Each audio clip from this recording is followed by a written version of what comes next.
ቡና ባንክ ለመጀመሪያ ጊዜ የ2.6 ቢሊዮን ያልተጣራ ትርፍ ማግኘቱን ገለጸ። ባንኩ የባለ አክሲዮኖች 16ኛ መደበኛ ጠቅላላ ጉባኤውንም አካሂዷል። አንዷለም መናን ተጨማሪ ዘገባ አለ።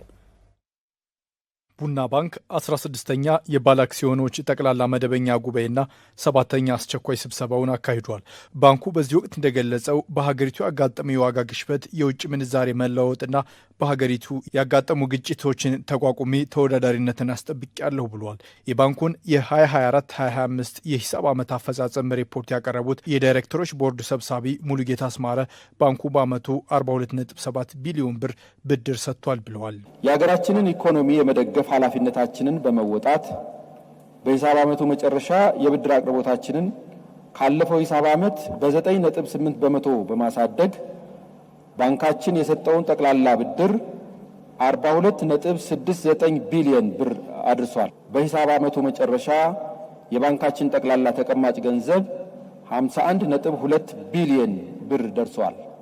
የቡና ባንክ ጠቅላላ ሀብት በሂሳብ ዓመቱ መጨረሻ የ20.3 በመቶ እድገት በማስመዝገብ 65.58 ቢሊዮን ብር ደርሷል። ቡና ባንክ ካተረፈው ውስጥ ከአክሲዮን አንጻር አንድ ባለ አክሲዮን 25 በመቶ ድርሻ እንዲከፋፈል ወስኗል። በዓመቱም በጠቅላላው 11.7 ቢሊዮን ብር ገቢ አግኝቻለሁ ሲል አስታውቋል።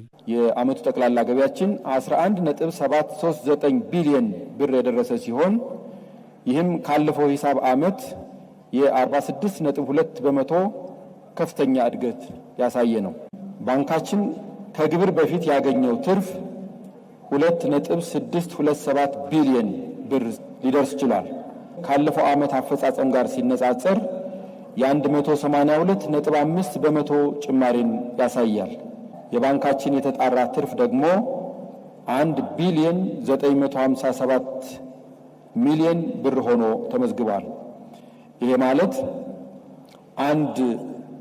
100 ብር ያለው አክሲዮን 39.9 ወይም 40 በመቶ የትርፍ ድርሻ አለው ማለት ነው። ባለ አክሲዮኖች በበኩላቸው ባንኩ በየጊዜው እያሳየ ያለው ለውጥ የሚበረታታ ነው ሲሉ ተናግረዋል። በጣም ጥሩ ነው። እንቅስቃሴያቸው፣ ቅልጥፍናቸው ጥሩ ነው።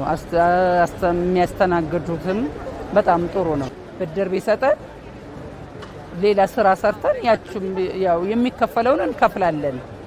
እዛው ቦታ ላይ እንትን ብለን የሚያዘውን ነገር አስይዘን እንደዛ ቢደረግልን I'm quite sure ይሄ ባንክ ከአንድ 10 ዓመት በኋላ ቶፕ ላይ ከሚኖሩ 3 ባንኮች አንደኛው ይሆናል የሚል ግምት አለኝ አሁን ከሚያሳየው ፕሮግረስ አንጻር። ቡና ባንክ በአሁኑ ጊዜ የተከፈለ ካፒታሉንም 5 ቢሊዮን ብር እንዲደርስ ማድረግ መቻሉን አሳውቋል።